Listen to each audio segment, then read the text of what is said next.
Hey everybody, well, welcome back to Rick's Tips. Previous video I showed you how to start a hard to start mower if you want to finish up your yard real quick and it won't start on you. But now it's finally time to do something about that troublesome carburetor. We're going to go ahead and replace it. I'll show you how we did that.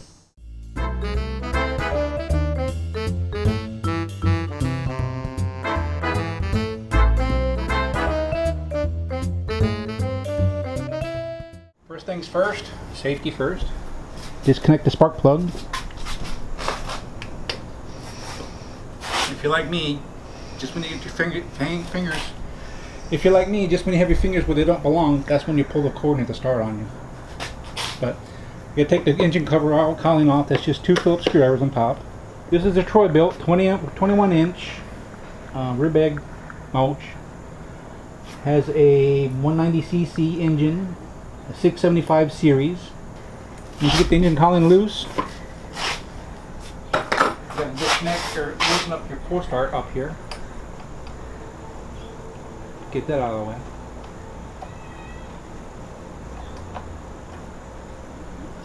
So you can slip through the cover.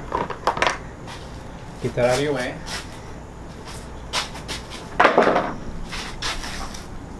And then next we have to get to the carburetor. To that, we'll take the air cleaner cover off.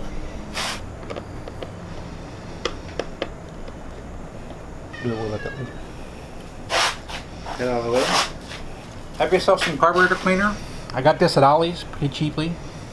So I got a couple of cans of it actually.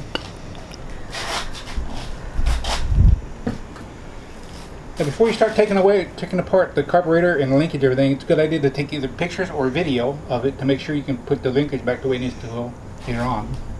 Because by the time you get ready to put it back on, you may not forget or may not remember how it goes. Okay, next we're going to take the outside cover for the carburetor off. That's just 5/16 screws here. Of course, they could make them all the same size, and 1/4 inch screw on top. Let's get those all the way. Let's just pop right off. And there's your carburetor.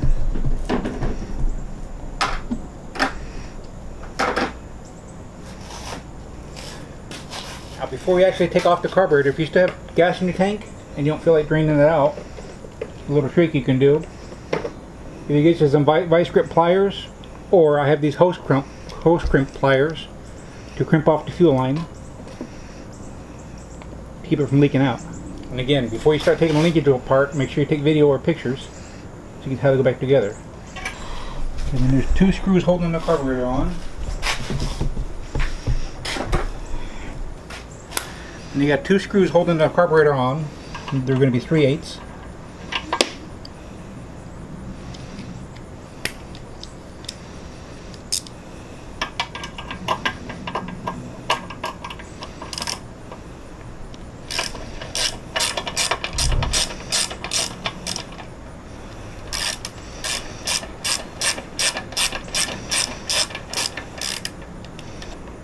Now this last linkage is pretty tricky, so take the fuel line off first, just wiggle it off. And you pull this out a little bit and tilt it. It comes right off.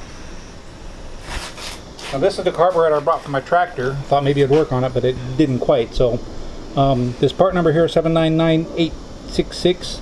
I don't know if that's Briggs & Stratton or if it's Amazon or what. But here's the replacement carburetor. Looks like it'd be the exact same thing. And it is. It's got a universal gasket. It's really just a ring that holds it on there, or seals, string that seals. Before you take your carburetor off, if it's really gunky in here, rinse it out real quick so you don't get dirt up inside there. So, reverse order. Okay, before you put the carburetor on, you put the gasket in there first. Okay, before you put your new carburetor on, there's an O-ring in here. It goes in the tube first, with the tube. Put that there first. And then your linkage, and you have to tilt it. A little hole there.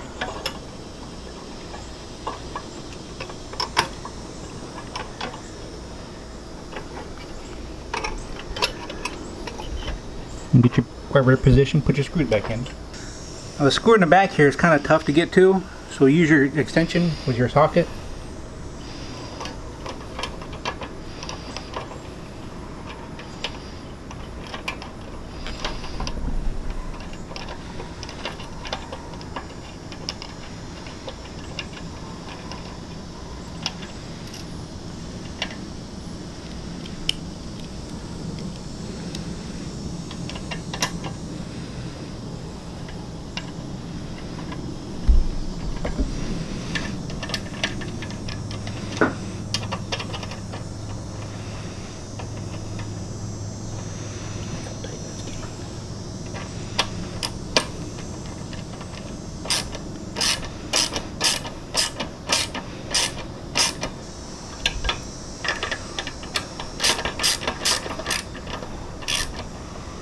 Put your fuel line back on.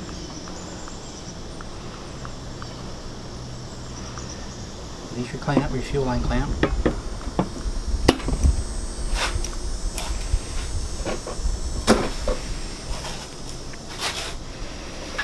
You pretty much know everything back in reverse order. Put the cover back on. This cover back here's got little tabs where your gasket can fit into. Helps hold it in place while you're trying to put it back on.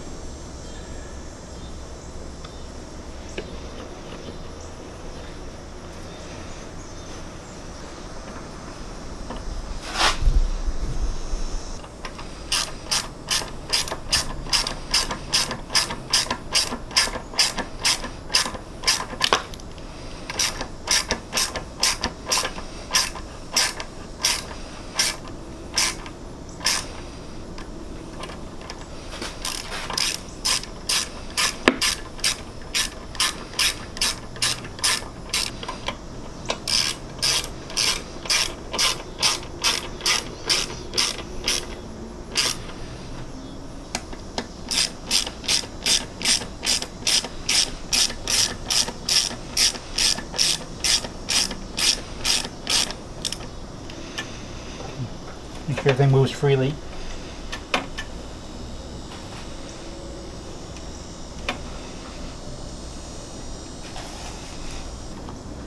Air cleaner cover back on.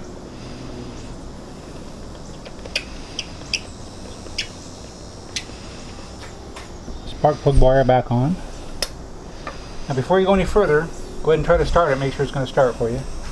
My dead man switch broke, or the cable bracket broke actually, so I have a bypass down here. I know it's not safe, but right now it works. I'll replace that later when I get time. And it connects here, so right now I just have a hair tie on here to hold this up here so it'll start. Once it starts and you go to shut it off, you just pull it back like this and it'll shut right off.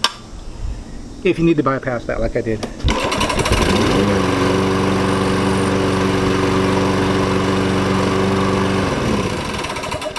There we go. All done now, so that carburetor shouldn't be any problems anymore. And now I have the old carburetor, I can rebuild that, have that on hand for the next time you need to replace it, and then rebuild this one. Just have an extra one on hand. So I hope that helps. I hope it taught you something you could use. And until next time, I hope to see you soon.